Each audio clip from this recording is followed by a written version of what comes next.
Oi, gente, meu nome é Julia Gomes e eu sou acadêmica do 7º período de Medicina na Faculdade de Ciências Médicas de Minas Gerais e faço parte do corpo de apoio da Comissão Financeira da Sangue. Eu vou apresentar para vocês um caso clínico muito interessante de emergência em toxicologia que aconteceu no Hospital João 23, em Belo Horizonte, no início de maio desse ano. Eu fui orientada pelo Dr. Flávio Henrique e espero que vocês gostem. Para introduzir um pouco do assunto, é importante saber que a intoxicação é um efeito prejudicial causado por exposição a uma substância química. Além disso, o grande aumento do número de medicamentos e produtos químicos produzidos no mundo tem intensificado de forma exponencial a exposição e, consequentemente, o risco de intoxicação. A intoxicação pode estar relacionada a diversos tipos de substâncias e pode acontecer em eventos imprevisíveis, comportamentos de crianças como levar muitas coisas à boca, exposição profissional a químicos, abuso de substâncias, tentativa de suicídio, entre outros. O grau de toxicidade das substâncias vai depender da dose, concentração, solubilidade, tempo e via de exposição.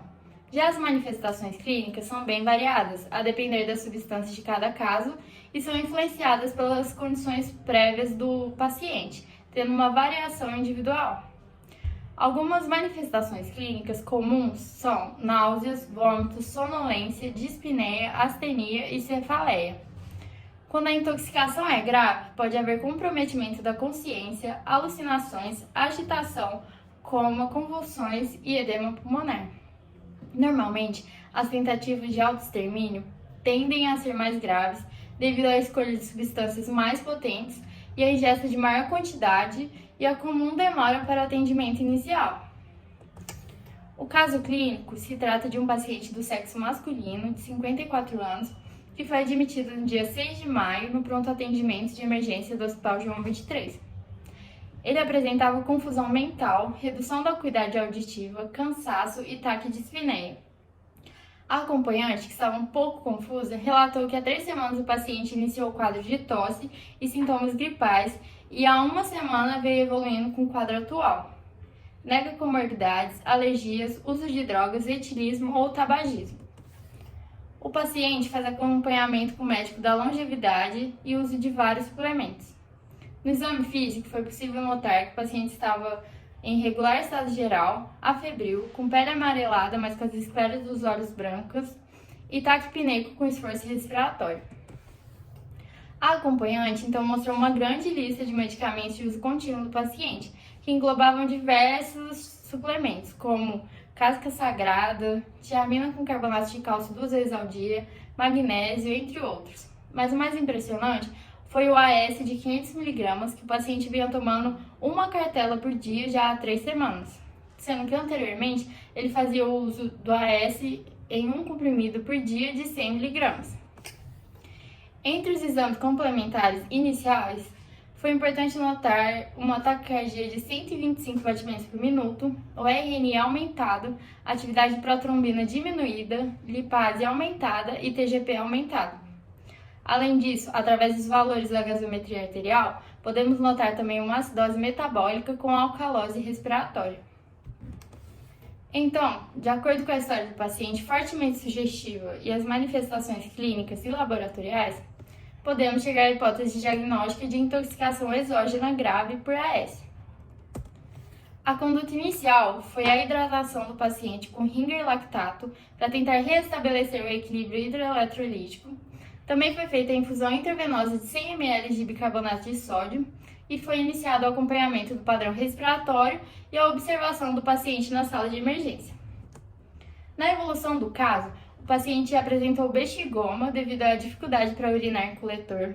Além disso, ele apresentou piora do quadro neurológico, com intensa confusão mental, alucinação e agitação, sendo necessário fazer midazolam intramuscular e conter o paciente no leito. Também houve piora do padrão respiratório e variações do pH sérico na gasometria arterial, sendo necessário prosseguir com a intubação do paciente. Mas após 20 horas da intubação, foi suspensa a sedação e o paciente teve um despertar efetivo e extubação bem-sucedida. Os distúrbios hidroeletrolíticos foram corrigidos durante a internação, incluindo uma hipocalemia com correção por via oral. A acidose metabólica recebeu o tratamento de alcalinização através da infusão de bicarbonato de sódio com boa resposta. Assim, no dia 9 de maio, após 3 dias de internação, o paciente mostrou uma melhora laboratorial e clínica importantes e então recebeu alta hospitalar com retorno marcado para acompanhamento em 3 dias. Ele também foi encaminhado para o serviço de psicologia e recebeu orientações médicas sobre a importância do uso correto dos medicamentos. Para entender melhor o caso, é importante ressaltar que a intoxicação por AS é muito perigosa, já que é potencialmente letal. Como demonstrado no esquema, após a ingestão, o AS é rapidamente transformado em ácido salicílico, que se dissocia em íon de hidrogênio e em salicilato. Esse salicilato é capaz de produzir múltiplas alterações no organismo quando em grandes doses, como foi o caso do paciente. Os múltiplos mecanismos celulares e sistêmicos do salicilato podem explicar o quadro do paciente, uma vez que ele afeta diretamente as células ciliadas da cóclea e as fibras aferentes do oitavo nervo, causando uma redução da acuidade auditiva. Já a acidose metabólica é explicada, já que o salicilato causa um estado catabólico no organismo, resultando em acúmulo de ácidos orgânicos e cetoácidos. Além disso, o salicilato ativa o centro respiratório da medula, causando taquipneia e uma consequente alcalose respiratória. Por fim, a alteração de consciência do paciente pode ser explicada pela hipoglicemia e neuroglicopenia, causada pelo salicilato, que também age destruindo os estoques de glicogênio e prejudicando a gliconeogênese. É importante que a gente saiba que, em geral, a dose de AS ingerida produz a seguinte gravidade de toxicidade. A ingestão de menos de 150 mg por quilo não causa sintomas ou apenas sintomas mínimos. De 150 a 300, a toxicidade é de leve a moderada. De 301 a 500, temos toxicidade grave. E a ingestão de mais de 500 mg por quilo é potencialmente fatal.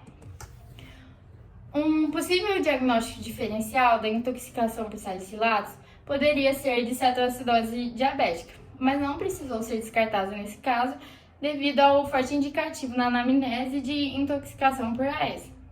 Além disso, para diagnosticar a intoxicação por salicilato, é indicada a realização da concentração sérica de salicilato, que infelizmente não estava disponível no hospital.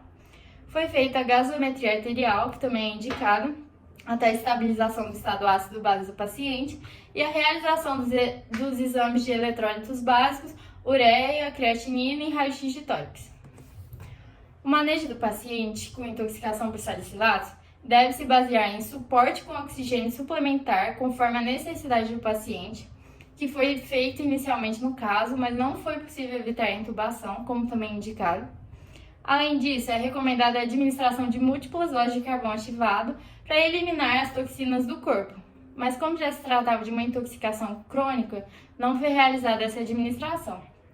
Já a alcalinização da acidose metabólica foi realizada, como é indicado, além da correção dos distúrbios hidroeletrolíticos e o suporte clínico efetivo.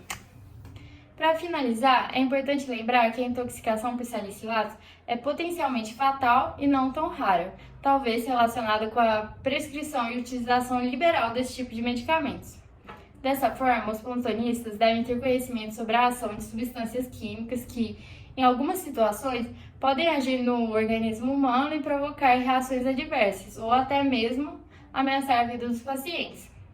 Esse conhecimento ajuda no diagnóstico diferencial e a indicar procedimentos que podem mudar favoravelmente o prognóstico quando empregados a tempo. Esse caso clínico consegue nos mostrar a importância de seguir estritamente as orientações médicas quanto à dose e à duração do tratamento com a AS, que devem ser sempre enfatizadas nas consultas. Essas foram as referências utilizadas e muito obrigada pela atenção. Em caso de dúvidas, estou à disposição.